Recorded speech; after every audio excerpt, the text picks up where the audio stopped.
Bismillahirrahmanirrahim. Inna atainakal kawsar fasalli lirabbika wanhar inna saniyaka huwal abtar. آج کا جو موضوع ہے وہ بارگاہ امام حسین علیہ السلام، شہنشاہ امام حسین علیہ السلام، بادشاہ امام حسین علیہ السلام کی بارگاہ میں نظر کروں گا. لہٰذا کچھ گفتگو کرنے سے پہلے ہم سب کو مولا حسین علیہ السلام کے صدقے میں ہمارے گناہوں کو اللہ معاف فرما اور اس مجلس کو قابل قبول فرما، اور جو لوگ یہاں پر حاضر ہیں ان کی دعاؤں کو قبول فرما لے، اور جو لوگ مجھے دیکھ رہے ہیں ان کی بھی دعاؤں کو قبول فرما. بادشاہ حسین مولا حسین علیہ السلام کے صدقے سے ہم سب کے گناہوں کو معاف فرما. آج کا موضوع ہے عشق اور محبت. محبت اور ہے، عشق اور ہے. محبت میں مانگا جاتا ہے، عشق میں دیا جاتا ہے. لہذا میں مثال کے طور پہ آپ سمجھانے کی کوشش کروں. محبت یہ ہے کہ اللہ سے مخلوق محبت کرتی ہے، 2 رکعت نماز پڑھنے کے لیے جاتی ہے اللہ کی بارگاہ میں. نماز کے لیے جب جاتی ہے، نماز پڑھی، اس نے نیت باندھی، نیت سے لے کر سلام تک اس کا دھیان نماز میں تھا ہی نہیں، ادھر ادھر تھا. لہذا سلام کے بعد اس نے جب دعا مانگی تو اللہ سے بہت کچھ مانگا. تو اس کا مطلب ہم اللہ سے محبت کرتے ہیں لیکن اس محبت کے بدلے میں کچھ مانگتے ہیں. اور عشق اس کو کہتے ہیں کہ اللہ کی بارگاہ میں صرف دیا جائے اور اس سے کچھ نہ مانگا جائے. تو آج کا یہ موضوع ہے کہ امام حسین علیہ السلام نے اللہ سے کیسا عشق کیا. عالم اربعین میں اللہ نے 1.25 لاکھ نبیوں سے کہا کہ کون ہے جو مجھ سے عشق کرے، کیونکہ اللہ کی تمنا تھی کہ کوئی مجھ سے عشق کرے. اس نے 1.25 لاکھ نبیوں سے سوال کر دیا، روحوں سے سوال کر دیا کہ کون ہے جو مجھ سے عشق کرے. 1.25 لاکھ نبیوں نے لبیک اللہ کہہ کر ہاتھ کھڑے کر دیے، کہا ہم تجھ سے عشق کریں گے. کہا ٹھیک ہے، آپ نے میرے عشق کا اقرار کیا ہے تو ہم تمہیں کچھ امتیاز بخشتے ہیں. یعنی ان روحوں کو اللہ نے نبوت کے تاج پہنا دیے اس لبیک کہنے پر. لہذا پہلا خلیفہ اللہ کا، پہلا نبی جناب آدم کہا کہ میں جاتا ہوں تجھ سے عشق کرنے کے لیے. جب زمین پہ آئے، عشق کا امتحان شروع ہوا. جب عشق کا امتحان کی تیاری کر ہی رہے تھے، بیٹا قاتل نکل گیا. جب بیٹا قاتل نکل گیا تو اللہ نے کہا واپس آ جا، عشق کا امتحان یہیں تیرا رک جاتا ہے. مجھے اپنے عشق میں ناقص چیز نہیں چاہیے، یہاں تیرا بیٹا ہی قاتل نکل گیا. اب دوسرا نبی آیا، نوح عشق کی تیاری ہی کر رہے تھے کہ بیٹے نے نوح کی نبوت سے انکار کر دیا. کہا تیرا بھی امتحان یہیں رک گیا، اور جہاں تیرا بیٹا ہی تجھے ماننے کو تیار نہیں، تیرا عشق میں ہی رک گیا. اور عشق میں بات بتا دوں کہ عشق کیا مانگتا ہے. عشق میں جان، مال، اولاد، 3 چیزیں اللہ کو دینی پڑتی ہیں، جان، مال، اولاد. لہذا میں 1.25 لاکھ نبیوں کی تفسیر پہ نہ جا کر، اتنا وقت نہیں ہے، لہذا میں بات کروں کہ ایک نبی ہیں جن کا نام ابراہیم ہے. انہوں نے کہا ہم تجھ سے عشق کریں. عشق کے لیے جب پہلا امتحان شروع ہوا، عشق کا پہلا امتحان شروع ہوا، تو آگ، سینکڑوں میل میں آگ لگی ہوئی. حضرت ابراہیم علیہ السلام نے ایک لمحہ بھی نہ سوچا اور آگ میں چھلانگ لگا دی. جب آگ میں چھلانگ لگا دی، اللہ نے کہا ایک امتحان میں، عشق کے ایک امتحان میں ابراہیم پاس ہو. اللہ نے کہا کہ مال دے. جناب ابراہیم نے اپنے گھر پہ بکریوں کا ریوڑ دے دیا، ایک اللہ کی تسبیح سننے کے لیے. یعنی مال کے امتحان میں بھی حضرت ابراہیم علیہ السلام اعلیٰ نمبروں سے پاس ہو. اب آیا تیسرا امتحان کا وقت. اللہ نے کہا تیسرا امتحان دے. جب تیسرا امتحان کا وقت آیا تو اللہ کے نبی ابراہیم نے اپنے بیٹے اسماعیل کی کلائی پکڑی اور قربان گاہ تک جیسے تیسے پہنچ گئے. اب اللہ نے سوچا یہیں سے اب عشق کا تیسرا امتحان، اب یہیں سے میں اپنے عشق والے دروازے کو بند کر دوں گا، لہٰذا یہ نبی جو ہے عشق کا امتحان دے دے گا۔ جب اب ابراہیم علیہ السلام سے ایک غلطی ہو گئی، انہوں نے اسماعیل کو لٹالا اور اپنی آنکھوں پہ پٹی باندھی، بیٹے کی پیروں پہ رسی باندھی، لہذا چھری چلائی زور سے۔ جب چھری چلائی تو لہو جب بازو پہ گرا، آپ نے اپنی پٹی کھولی، اور پٹی کھولنے کے بعد جب دیکھا تو حضرت اسماعیل علیہ السلام الگ کھڑے ہوئے تھے، اور دمبا جو ہے دمبا قربان ہو گیا۔ حضرت ابراہیم علیہ السلام نے ہاتھ میں چھری لے کر اور آسمان کی طرف دیکھا، کہا میرے مالک کیا ہوا، امتحان کیوں نہیں لیا؟ کہا اٹھ جا، خلیل ہے، عاشق نہیں ہے۔ کہا خلیل؟ کہا میں تو اپنے بیٹے کو قربان کرنے کے لیے لے آیا تھا، میرا امتحان کیوں نہیں لیا میرے مالک؟ کہا میری محبت میں بیٹے کی محبت کیوں آئی؟ کہا میں تو تیری محبت میں کر رہا ہوں سب کچھ۔ کہا تو پھر پٹی کیوں باندھی آنکھوں میں؟ کہا پٹی اس لیے باندھی میرے مالک، وہ میرا بیٹا تھا، میں اسے دیکھ نہیں سکتا۔ کہا تو تجھے معلوم نہیں میں اپنی محبت میں کسی کو شریک نہیں کرتا۔ جب بیٹے کی محبت آ گئی تو دو امتحانوں میں اعلیٰ نمبروں سے پاس ہو گیا ہے، اٹھ جا، اور تو خلیل ہے یعنی تو میرا دوست ہے لیکن عاشق نہیں ہے۔ حضرت ابراہیم علیہ السلام نے بیٹے کی کلائی پکڑی اور جانے لگے اور کہنے لگے عاشق کون ہوتا ہے پھر؟ کہا رک دکھاؤں گا عاشق کون ہوتا ہے۔ کہا تو نے دو امتحانوں میں اعلیٰ نمبروں سے تو پاس ہو گیا ہے، لہٰذا تجھے درود میں لے آتا ہوں۔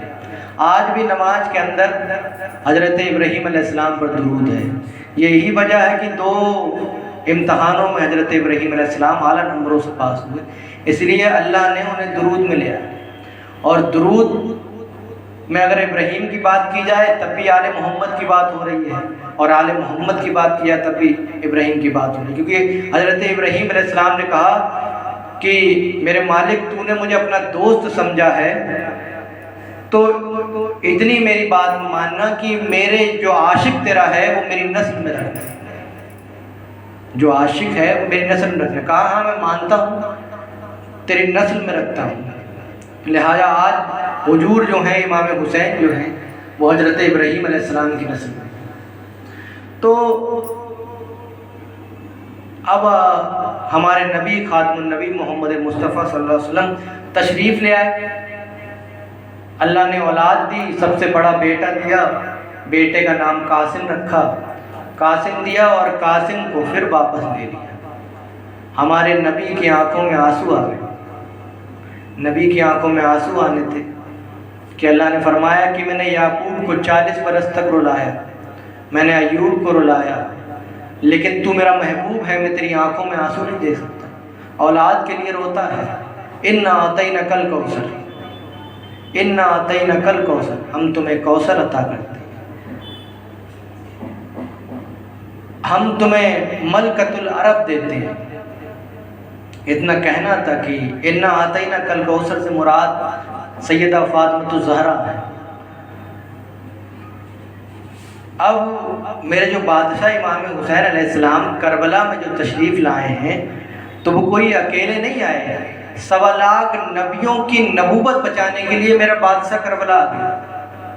جب کربلا تشریف لائے آپ کہا، میں اپنی بات کو پیچھے لے جانا چاہتا ہوں کہ اللہ نے کہا کہ اللہ کے نبی نے کہا کہ میرے مالک جو 1.25 لاکھ نبیوں نے تیری وعدہ کیا تھا عشق کرنے کا، یا تو میرے بعد کوئی نبی بھیج یا یہ امتحان مجھ سے لے۔ کہا نبی کوئی نہیں بھیجنا، بس اتنا کہہ دے حسین منی وانا من الحسین، کہ حسین مجھ سے ہے میں حسین سے۔ لہٰذا جب حسین علیہ السلام 1.25 لاکھ نبیوں کے وارث بن کر کربلا تشریف لے آئے تو ہمیں بہت سے جاگرین نے ہمیں یہ سنایا کہ امام حسین علیہ السلام، میں آپ کو الگ رنگ کی کربلا سنانا چاہتا ہوں۔ آج ذاکر اور مولوی جو لوگ ہیں وہ الگ طریقے کی کربلا سناتے ہیں. آپ کتابوں سے کربلا دیکھیں گے, آپ مولویوں سے کربلا سنیں گے تو آپ کو کربلا الگ ہٹ کے محسوس ہوگی. اندازہ یہ لگے گا, کتاب میں آپ دیکھیں گے تو آپ کو اندازہ یہ لگے گا کہ ایک طرف 72 ہیں, ایک طرف 22,000 کی فوج ہے, اور جن لوگوں نے بیعت کی تھی وہ 9.5 لاکھ لوگ تھے. ایک طرف پیاس ہے, مظلومیت ہے, اور ایک طرف یزیدی لشکر ہے. لہٰذا ہمیں آج تک جو سنایا گیا وہ صرف یہ سنایا گیا کہ امام حسین علیہ السلام ایک مظلوم تھے, غریب حسین سنایا ہے کہ امام حسین علیہ السلام, ہمیں غریب حسین سنایا گیا آج تک. اور جو امام حسین علیہ السلام کربلا سجائے ہوئے تھے وہ اصل بات ہمیں ملتی نہیں. آپ اندازہ لگائیے کہ امام حسین علیہ السلام کربلا کے اندر آئے کیوں تھے, مقصد کیا تھا امام حسین علیہ السلام کا, کربلا میں آنے کا مقصد کیا تھا جو امام حسین علیہ السلام کربلا میں آئے. لہٰذا 1.25 لاکھ نبیوں کے وارث بن کر امام حسین علیہ السلام کربلا میں آ گئے. میرا بادشاہ کربلا آ گیا. جب کربلا آ گئے تو امام حسین علیہ السلام نے عدل کا ترازو لگا دیا کربلا. میں آپ کو عشق کی بات بتا رہا ہوں کہ عشق کیا ہوتا ہے. امام حسین علیہ السلام نے عدل کا ترازو لگا دیا, اور صبح سے لے کے شام تک آپ نے اپنے بھتیجے قاسم کو دے دیا. اللہ نے کہا قاسم دے, امام حسین نے قاسم کو دے دیا. اللہ نے کہا اکبر دے, امام حسین علیہ السلام نے اکبر دے دیا. اللہ نے کہا مجھے سکینہ کے در دے دے, امام حسین علیہ السلام نے سکینہ دے دی. اللہ نے کہا مجھے اپنا معصوم اصغر دے دے, امام حسین علیہ السلام نے اصغر دے دیا. یہاں تک کہ آپ نے 72 شہداء دے دیے. اللہ نے کہا مجھے اپنے عباس کے باجو دے دے, امام حسین علیہ السلام نے اپنے بھائی عباس کے باجو دے دیے. یعنی 72 شہداؤں کو دیتے گئے, صبح سے لے کے شام تک کوئی طلب نہیں کیا, کچھ نہیں کہا امام حسین علیہ السلام نے. یعنی امام حسین علیہ السلام نے کربلا کی ریت پر عدل کا ترازو لگا دیا. عدل کا ترازو لگا کے صرف دیتے رہے, یہ بھی لے, وہ بھی لے, یہ بھی لے, وہ بھی لے, سب دیتے رہے. اب صرف تنہا حسین رہ گئے. جب تنہا حسین رہ گئے تو کہا کہ میرے مالک تو امتحان لینے والا ہے اور میں امتحان دینے والا ہوں. تو نے اپنے نبیوں کو, آدم کو آگ میں پھینکوایا, تو نے وہاں بیٹھ کر, تو نے جگریا کو آروں سے چروا دیا, تو نے وہاں بیٹھ کر, تو اپنے نبیوں کی امتحان لیتا رہا وہاں بیٹھ کر. لیکن تجھے اگر میرا امتحان لینا ہے تو وہاں سے نہ لے, یہاں آ جا, وہاں سے نہ لے, یہاں آ جا. جب امام حسین علیہ السلام نے یہ جملہ کہا, آج آپ لوگ کہیں گے کہ یہ کیا معاملہ ہوا, کیا کہہ رہے ہیں آپ. امام حسین علیہ السلام نے کیا کہا, آج بھی آپ کربلا محلہ چلے جائیے, میں آپ کو اس پہ دلیل دینے کی بات کر رہا ہوں. مکہ مکرمہ ہے, مدینہ منورہ ہے, ایک عرش معلّہ ہے, ایک کربلا محلہ ہے. محلہ کہتے ہی اسے ہیں جہاں اللہ ہوتا ہے. لہذا اور دلیل چاہیے تو کربلا آپ چلے جائیے, اور آپ کربلا نہیں جا سکتے, امام حسین علیہ السلام کی بارگاہ میں نہیں جا سکتے. تو آپ آج سوشل میڈیا انٹرنیٹ کا دور ہے, آپ موبائل کے اندر گوگل کریے اور دیکھیے کہ امام حسین علیہ السلام کی جری پر قبر کے اوپر لکھا ہوا ہے من جار الحسین فقط جار اللہ. جس نے حسین کی زیارت کی اس نے حسین کی زیارت نہیں کی بلکہ اللہ کی زیارت کی. نور توحید کربلا میں رہتی ہے. نور توحید یعنی اللہ جو ہے وہ کربلا میں ہے. کہا میرا امتحان اگر لینا ہے تو وہاں رہ کے نہیں, یہاں آ کے. تو امام حسین علیہ السلام نے توحید کو کربلا میں بلا لیا. اگر نور توحید کربلا میں نہ ہوتی تو میرے معصوم مولا سجاد امام جعفر صادق علیہ السلام فرماتے ہیں کہ کربلا کی زیارت 70,000 حج سے افضل ہے. کربلا کی زیارت اگر کوئی سچا اور معرفت والا انسان عشق کر کے حسین سے اگر زیارت کرنے کے لیے جاتا ہے تو 70,000 حج سے افضل ہے. یہ کیا وجہ ہے؟ نور توحید کربلا میں. امام حسین علیہ السلام نے کربلا کے اندر، ایک صحرا کے اندر، ایک ریتالی زمین کے اندر، ایک جنگل کے اندر اپنی جنت کو ایسا سجایا ہوا ہے کہ آج وہاں کروڑوں کی تعداد میں لوگ پہنچے ہوئے ہیں۔ اور کربلا جو شہر ہے وہ زیادہ بڑا نہیں، لیکن امام حسین علیہ السلام کا یہ کرم ہے کہ تاریخ بتاتی ہے جیسے جیسے اس میں لوگ آتے رہتے ہیں کربلا اتنا پھیلتا چلا جاتا ہے، 6 کروڑ 10 کروڑ لوگوں کی تعداد پہنچ جاتی ہے امام حسین کے ارواحین میں۔ اور